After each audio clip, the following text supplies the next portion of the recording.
في أماكن على كوكبنا لو حاولت تدخلها ممكن حياتك تبقى في خطر حقيقي. في صحراء نيفادا أمريكا في منطقة عسكرية غامضة، ممنوع التصوير، ممنوع الاقتراب، وفي ناس بتقول إن جواها كائنات فضائية. وفي نص المحيط جزيرة شكلها جنة، بس الحقيقة مليانة ثعابين سامة، ممنوع دخولها وأي غلطة هناك مميتة.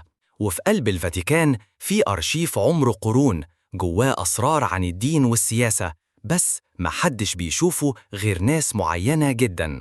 أما في جزيرة تانية الناس هناك لسه عايشين كأنهم في العصر الحجري، وأي محاولة تواصل من بره بتنتهي بالهجوم. الكوكب مليان أماكن ممنوعة، مش بس عشان الخطر، أوقات بيكون السر أكبر بكتير. لو عندك فرصة تدخل واحدة من الأماكن دي هتختار أنهي؟ اكتب لنا في الكومنتات وما تنساش اللايك والاشتراك.